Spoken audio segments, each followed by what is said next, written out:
quase que todas as lojas fechadas, né?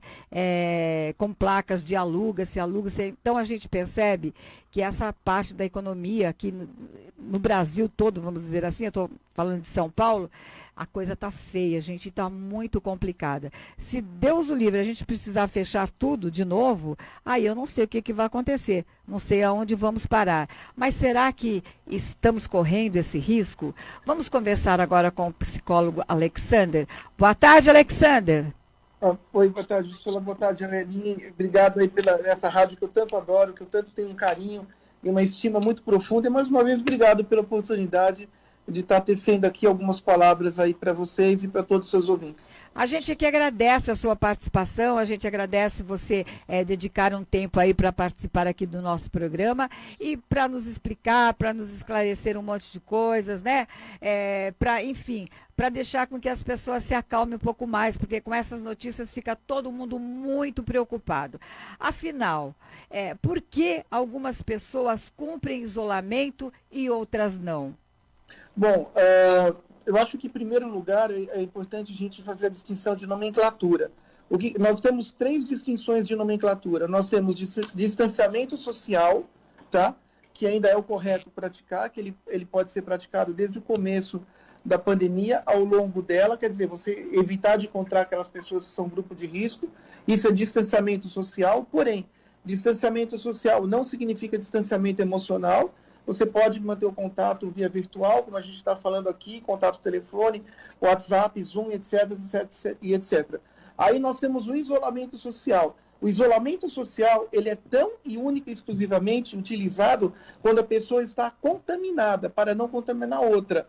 Hoje o correto é 14 dias, mas eu falaria para esperar uma semana a mais até zerar o PCR. Enquanto o PCR do nariz, aquele exame do nariz, não estiver zerado, não estiver anotando ali não detectável, a pessoa está passando, mesmo após os 14 dias. Então, vamos dar mais uma semana a mais. E hoje, nessa fase de flexibilização, nós temos uma palavra chamada distanciamento físico, que é você estar num shopping, é você estar num restaurante, é você estar num correio, num banco, onde você tem que se manter distanciamento, uma distância física daquela pessoa, usando máscara. As pessoas estão entendendo, voltando à tua pergunta, as pessoas estão entendendo o que eu sou aqui. Na realidade, a flexibilização já é um indicativo de cura, onde na realidade não é. A flexibilização é apenas uma ferramenta disponível pelo governo do estado de São Paulo, aí pelo governador João Dória, com toda a equipe dele, aonde se permitiu que houvesse medidas flexibilizatórias justamente para as pessoas voltar às suas atividades e fazer realmente os seus comércios, os seus negócios com responsabilidade. Agora, essas pessoas que não estão realmente respeitando, pode comprometer essas medidas de flexibilização, fazendo que haja uma regressão. Esse que é o grande problema. Então, tem que ter uma conscientização muito grande que flexibilização não tem nenhum indicativo de cura, apenas uma pequena melhora. Puxa vida, tá aí, tá ouvindo só as explicações do nosso psicólogo? Então, agora a gente sabe que essa coisa de isolamento, ou das pessoas usarem máscaras, não usarem máscaras, a gente observa que às vezes você passa num lugar assim e não tem ninguém usando máscara. É como se a pessoa ela estivesse num outro lugar, como se ela estivesse num local onde não existisse Covid. Agora, por que será que as pessoas se comportam assim? Será que essa coisa, tem gente que às vezes, fazendo aquilo que está proibido, elas sentem uma certa excitação? Pode acontecer isso? Olha, existem pessoas que gostam de ser pessoas contraventoras. Elas têm esses prazeres, mas a gente não pode generalizar de uma maneira geral. O que acontece é que a mente humana, e fala aí todos os seus telespectadores e ouvintes da Rádio Eli Correia, a mente humana ela tem um limite de aguentar uma certa carga de estresse. Quando a gente fala em estresse, é sempre importante a gente entender que o estresse é um sentimento psicológico, uma sensação psicológica que vem do meio externo para o meio interno. Ou seja, o estresse nunca é uma coisa de dentro, é uma coisa de fora. Então, ele tem que ser ocasionado por algum sintoma externo, como no caso da pandemia. Hoje nós temos uma terminologia nova em psicologia e psiquiatria que não existia no começo do ano, que se chama ansiedade exclusivamente pandêmica e estresse exclusivamente pandêmico, né? São duas terminologias, desculpa, ansiedade especificamente pandêmica, que vem do inglês, já é uma terminologia adotada nos compêndios de psiquiatria norte-americanos, tá? Onde chama Specific Pandemic Anxiety Disorder, ansiedade especificamente pandêmica, e estresse exclusively pandemic stress, quer dizer, estresse exclusivamente pandêmico. Esses dois mecanismos juntos fazem com que o cérebro da pessoa seja muito bombardeado e a pessoa, para dar vazão a esse bombardeamento, vai em balada, vai em barzinho, como você falou, sem máscara, e começa a desrespeitar. Fora isso, falta também um pouco de consciência, um pouco de maturidade emocional para entender que a pandemia não acabou, e eu posso te afirmar aqui com toda a habilitação médica a qual me é conferida. Não estamos perto do fim pandêmico. Mesmo que a vacina saísse hoje para imunizar o globo terrestre, a OMS já declarou isso, inclusive está no site da OMS. Nós iremos precisar de 24 meses para que todas as pessoas estejam imunizadas a partir do momento que a vacina está realmente funcionando. E nós não estamos numa segunda onda, nós estamos numa primeira onda ainda estendida, onde pessoas que estavam escondidas começaram a sair, começaram a pegar o vírus e passar. Esse vírus, vale a pena reprisar, ele é um vírus de transmissibilidade respiratória atmosférica, um vírus que fica na atmosfera até por 2, 3 horas circulando, e aí que você pega. Essa pandemia, ela não é só uma pandemia de problema físico, pulmonar, cardiológico, trombótica, ela é um problema também psicológico e social, porque ela rasga o trato social das pessoas, o trato conjugal, social. Então tem que ter esse entendimento. Por quê? Porque se todo mundo começar a sair em balada clandestina, a gente sabe que está tendo uma série de restaurantes, uma série de barzinhos que estão fechando as suas portas e mantendo o funcionamento do seu comércio lá dentro após as 10 horas da noite, né? Isso, no meu entender, como médico, eu entendo isso como uma atividade criminosa, porque não é uma pandemia que você impede com o uso de preservativo, não. Você pega no ar, você não precisa fazer nada, é só pelas gotículas de saliva expelidas na atmosfera, você já está passando ali. E ele é um vírus de altíssima transmissibilidade, né? E você pode pegar, você pode ser assintomático, você pode estar sendo assintomático, passar para outras pessoas, e aquela pessoa que você passou, ela pode vir a óbito. Então é muito complicado, não existe pessoas incólumes nessa pandemia. Claro que existem comorbidades já pré-existentes que podem piorar uma situação de uma pessoa que pega Covid, mas uma pessoa saudável, ela pode pegar e pode morrer. Esse vírus ataca qualquer parte do corpo, não é só o coração. Ele é um vírus silencioso, e silencioso trombótico, onde dá trombose também, trombose pulmonar, trombose cardiológica, em qualquer área aí do sistema cardiovascular. Então é muito perigoso. Estar em baladas, estar em aglomeração é tudo que o vírus precisa, porque é um vírus que fica à espreita. Porque, veja, o Oli Correia, todo o pessoal aí da rádio e os seus ouvintes e telespectadores, o vírus aqui no ar, vamos dizer que seja um vírus aqui no ar, se ele não tiver contato com a minha mucosa bucal, mucosa nasal ou com o meu aparelho aqui, conjuntivo ocular, ele não entra no corpo, ele não passa pela pele, ele não passa pela roupa, você entende? Então, o que acontece? A partir ele precisa de um hospedeiro, e os hospedeiros são as nossas células. A partir do momento que ele infecta uma célula, ele vai infectar outras células e você vai ser realmente um portador ou um transmissor viral desse agente patógeno altamente assassino. É um vírus assassino, é perigosíssimo. Não existe na história da medicina nenhuma outra afecção viral tão complicada quanto essa. Puxa vida, olha aí, a gente vai ouvindo, né?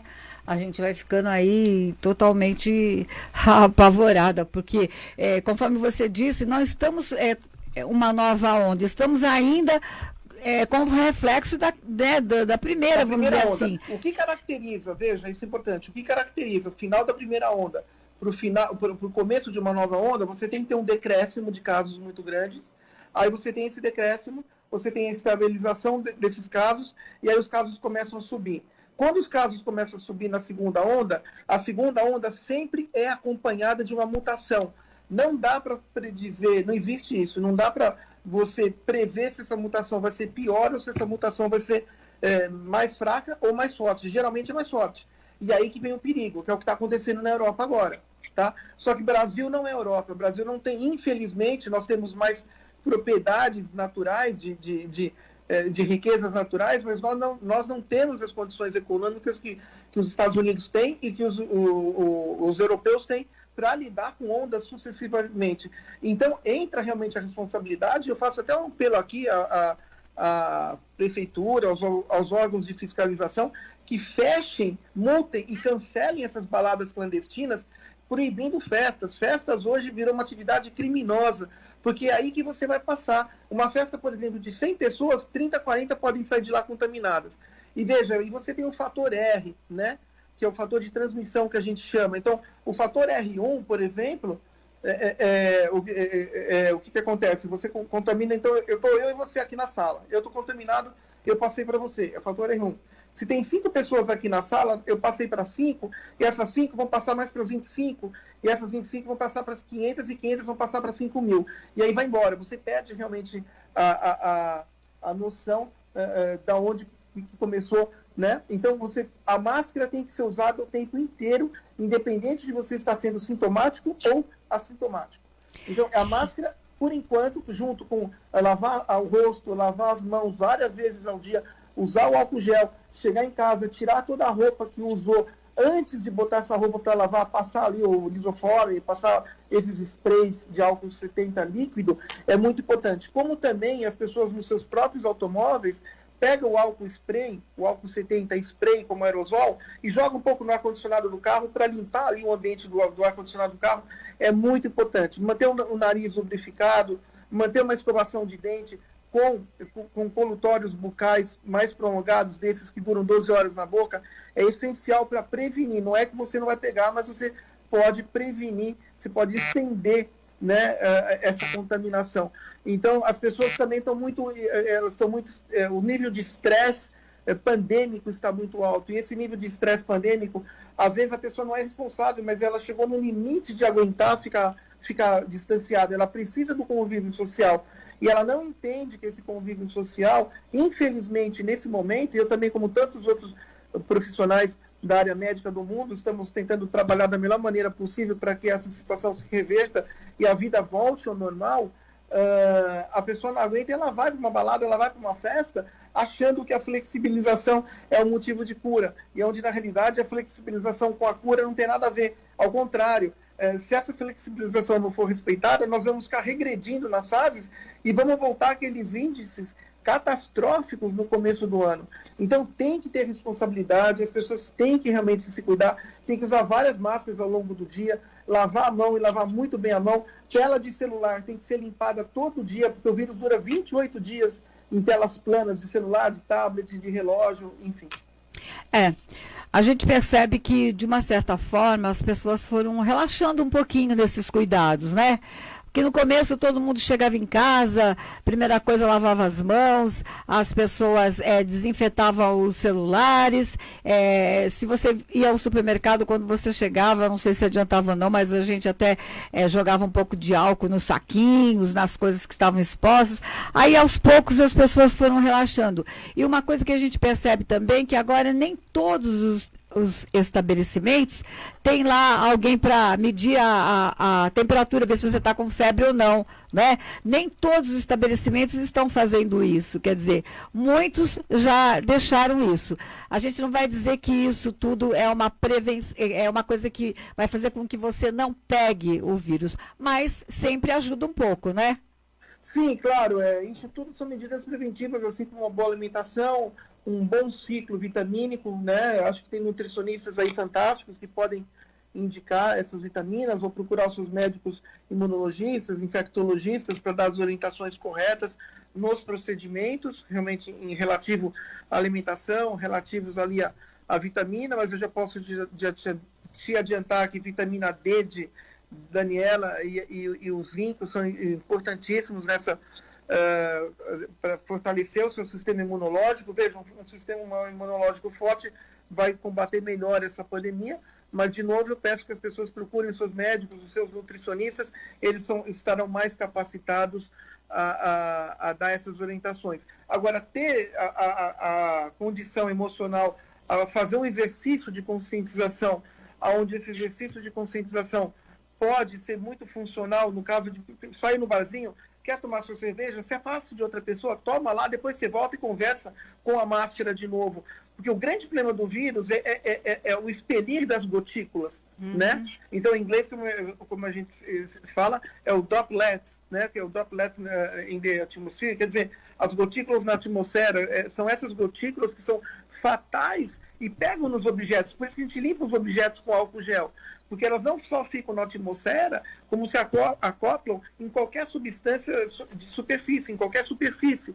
Então, é um vírus realmente altamente periculoso, altamente mortal, e é um vírus que ele pode atacar você menos, eu mais. Veja, se eu for falar da dinâmica viral aqui, eu precisaria de 10 programas na rádio de vocês para falar como que ele ataca o corpo humano de uma maneira sistêmica.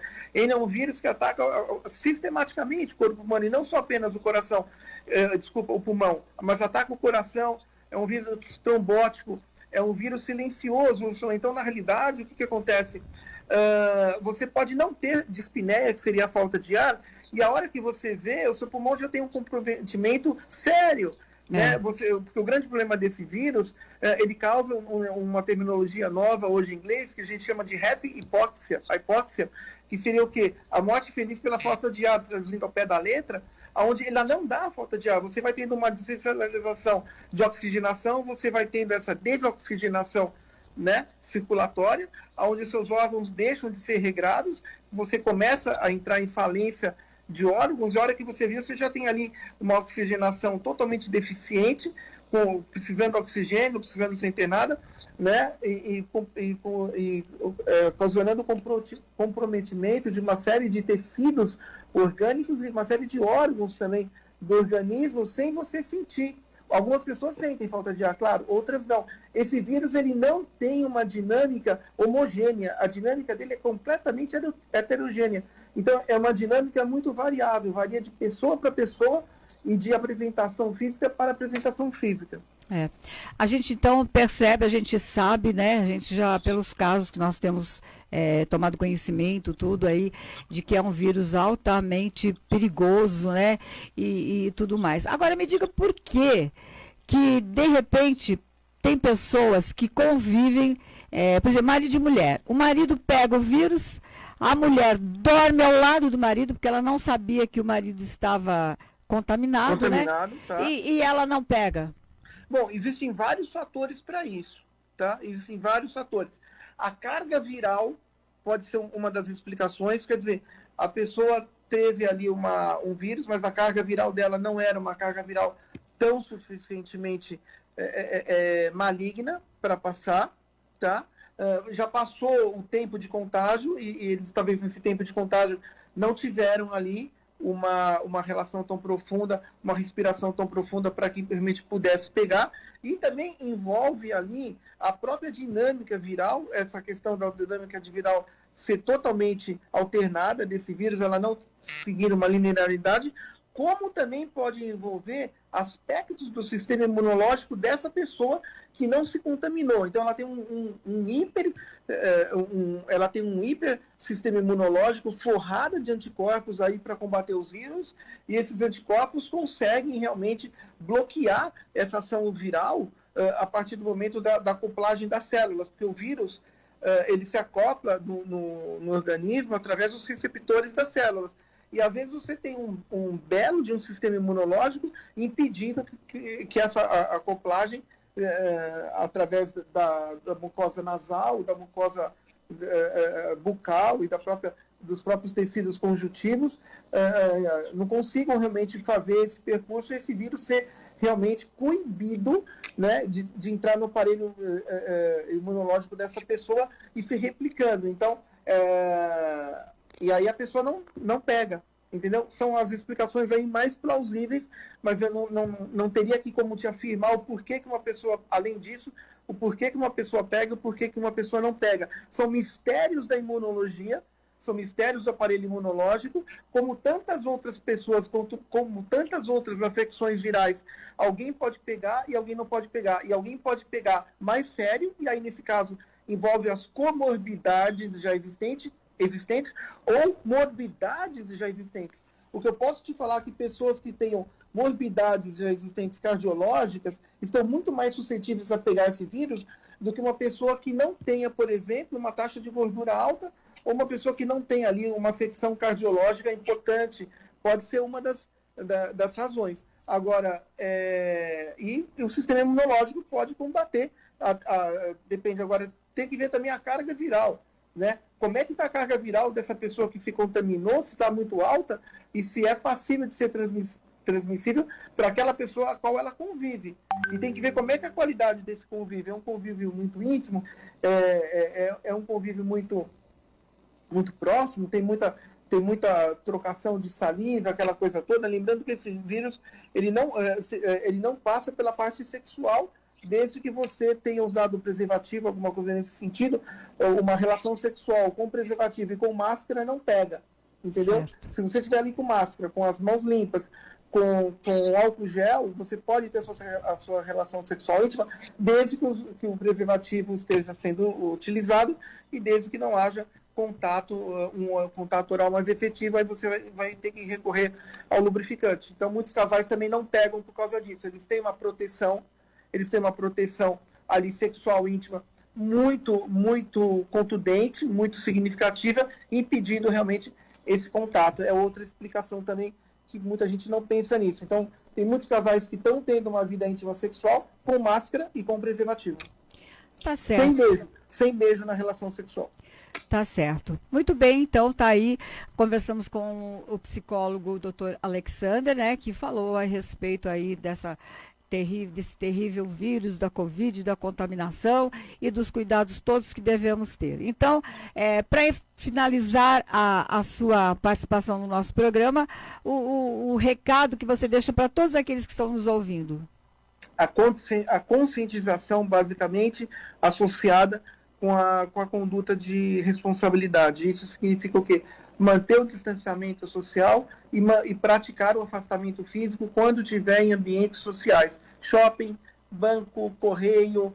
Se for no restaurante, procure um restaurante com sacada, não importa qual restaurante que seja, ambientes abertos. Saiu uma pesquisa nos Estados Unidos agora, tá? Pela revista Digital Science, onde ela se provou que o primeiro lugar de contaminação são restaurantes ou ambientes fechados, e o segundo lugar seria hotéis. Então, evitar qualquer tipo de ambientação fechada, isso é muito importante. Eu sei que é ruim para o comércio, né? Mas a minha função aqui de médico da mente humana, da alma, eu sou obrigado a dizer, isso é uma matéria científica, não é um achismo, né? Então, praticar essa responsabilidade, tenha os seus afazeres sociais, mas os faça com responsabilidade e consciência, para que a flexibilização, essas medidas de flexibilização implementadas pela prefeitura, não possam ser retroativas, porque senão nós vamos voltar para trás e vamos descer a degraus, e isso vai ser pior ainda para o comércio. Por quê? Porque um bom distanciamento, um bom isolamento social para quem já está doente e um bom distanciamento físico vai contribuir para que o comércio continue funcionando e as pessoas produzirem economicamente, tendo seus salários, porque a economia faz parte da saúde, a economia é um braço da saúde, né? Então você precisa da economia para viver, e essa economia hoje ela não pode ser mais sacrificada por causa de atitudes irresponsáveis de jovens, principalmente na faixa de 17, 18 até 30 anos, que são as pessoas mais suscetíveis a não aguentar realmente fazer um distanciamento social. Tá certo. Nós sabemos que o povo brasileiro é um povo super acolhedor, afetuoso, né? E que é difícil o isolamento para todos nós, né? Porque não podemos abraçar, tal, mas é necessário que seja assim, para o bem de todos, não é mesmo? Obrigado, querida. Muito obrigada, viu, doutor? Um grande abraço, muito obrigada. E o senhor tem um contato para deixar? Obrigado. Desculpa, o quê? Tem um contato para deixar para os nossos eu vou deixar amigos? o Instagram, é Alexander Bez Oficial, e estenda meu carinho a todos os seus membros familiares. É uma família que eu respeito muito, tenho muita atenção aí por vocês, muita afeição. Obrigado. Muito obrigado, um grande abraço. Para você também. Tá aí, gente. Conversamos então com o psicólogo Dr. Alexander Bez, né, falando sobre as contradições, sobre os comportamentos de algumas pessoas, e falando da necessidade, da importância da gente ter consciência, né, fazer tudo direitinho, porque só assim nós vamos estar nos livrando desse terrível vírus e também colaborando para que as outras pessoas não fiquem doentes.